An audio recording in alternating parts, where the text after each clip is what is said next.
kami dipahamkan jentera yang dikerah oleh Barisan Nasional, kalau kita combine ya, Tanjung Piai, Cameron Highland, kalau kita Chini, Slim, kita combine ya, kita satukan ya, jenteranya jauh lebih hebat, teramat hebat. PRU 14 pun kalah. Seolah-olah mereka berdepan dengan satu ancaman besar kepada negara. Seolah-olah malah kalau kita gabungkan dana jentera yang digunakan pada PRU 14 dengan PRU 13 di Sabah, ini jauh lebih hebat. Maka ada unsur keterdesakan di Sabah. Okey, ada unsur keterdesakan di Sabah. Fitnah yang dilemparkan pelbagai. Yang saya paling terkejut hari inilah, yang saya setuju sebenarnya dengan kenyataan Setiausaha Agong Warisan berkenaan dengan satu kenyataan yang dibuat oleh Datuk Seri Hishamuddin Hussein berkenaan dengan kenyataan yang dibuat oleh Shafie Apdal. Ya, ini posting Hishamuddin dekat Facebook dia. Saya terkejut sebenarnya, sebab saya tak jangkakan Hishamuddin akan melakukan demikian. Sebab memutarbelit terus kenyataan Shafie di Facebook. Ya, saudara-saudari boleh baca kenyataan Shafie yang asal di Berita Harian dan beberapa portal berita rasmi yang lain berkenaan dengan isu Filipina, tuntutan Filipina terhadap Sabah. Ya, boleh baca ya kenyataan asal Shafie Apdal. Kemudian pergi ke Facebook Hishamuddin dan baca kenyataan Hishamuddin. Tak payahlah saya nak ceritakan, anda boleh lihat sendiri putarbelit dia tang mana. Okey? Terkejut sikit lah. Jadi Barisan Nasional, kalau kau perhatikan isu-isu dia, dia ketandusan isu sebenarnya.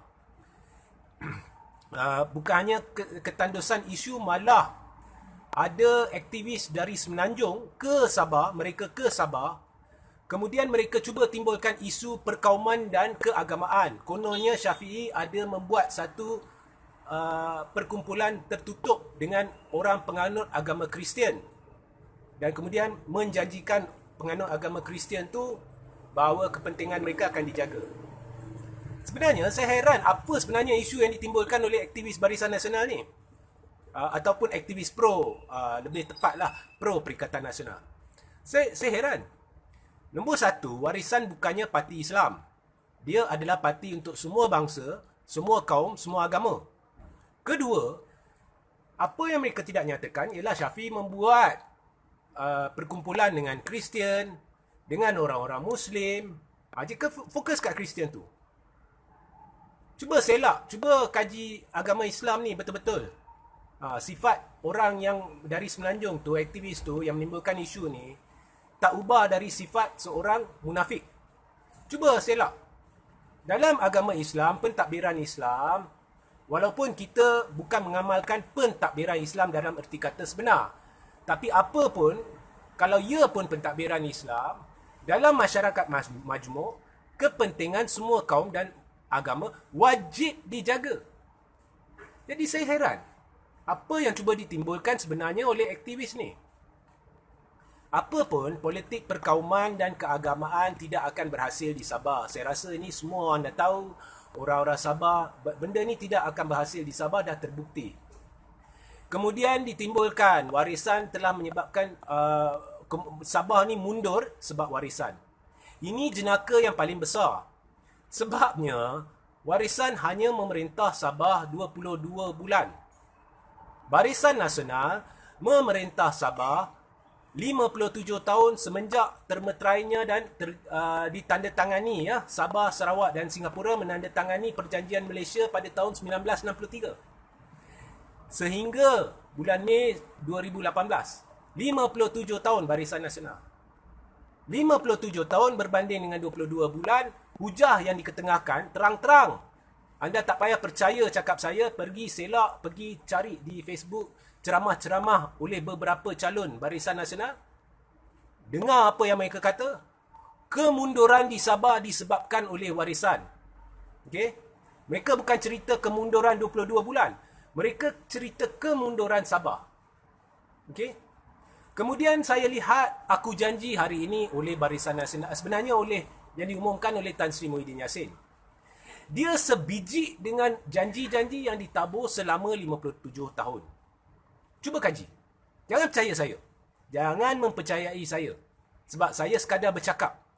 Kaji, pergi ke Google, pergi lihat ceramah-ceramah, kempen-kempen 2018, 2013, pergi lihat. Di media sosial, di internet, berlambak. Buktinya ada. Cuba bandingkan janji-janji yang ditabur. Serupa.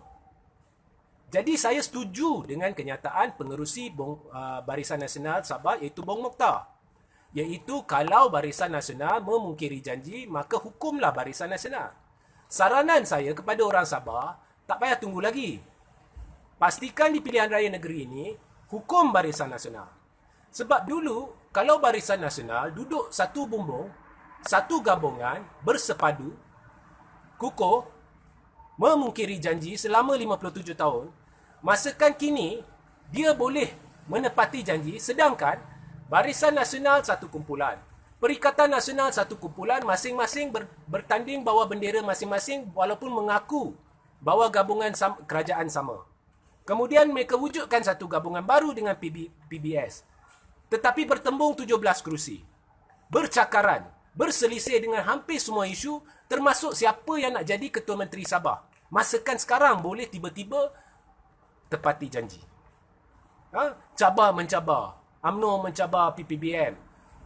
Kita akan habiskan PPBM di PRU 15. Inilah yang menjanjikan akan menepati janji.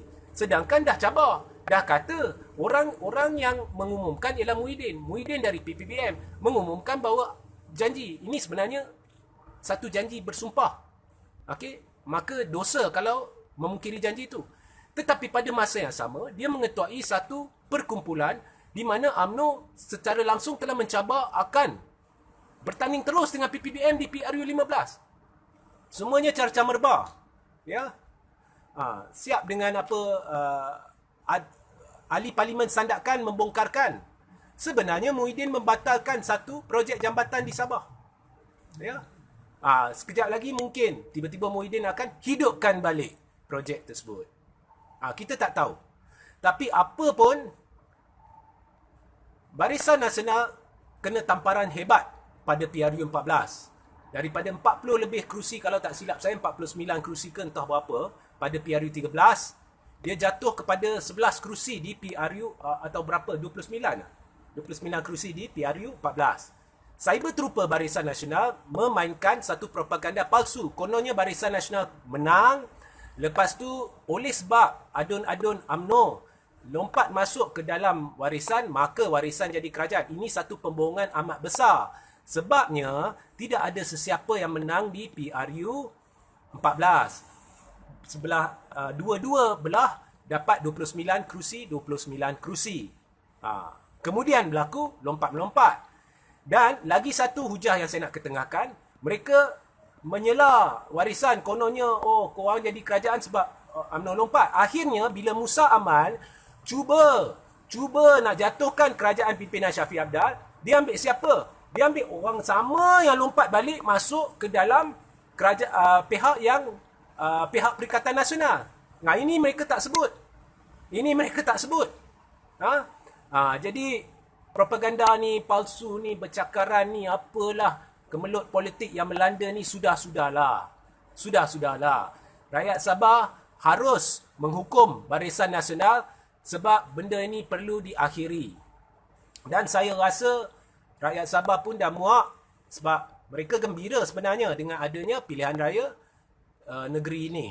Jadi Barisan Nasional tidak ada isu, ketandusan isu. Sehingga 447 calon bertanding, hanya 79 kerusi, dan kebanyakannya ditaja untuk memecah belahkan undi. Begitu terdesaknya Barisan Nasional. Sudahlah. Kau orang cuba bayangkan betapa banyaknya dana yang digunakan oleh perikatan dengan barisan di Sabah. Sebab ramai daripada 447 ni sebenarnya mendapat bantuan. Dan perkara ni sebenarnya didedahkan juga oleh Shafie Apdal. Jadi cuba bayangkan, ini belum masuk kempen lagi, perbelanjaan kempen.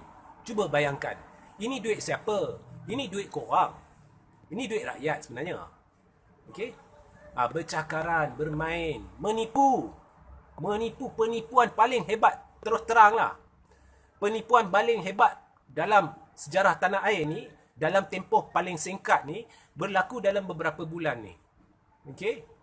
Jadi, saya sekali lagi harap rakyat Sabah akan menghukum Barisan Nasional DPRN Sabah yang akan berlangsung pada 29 hari bulan September ini.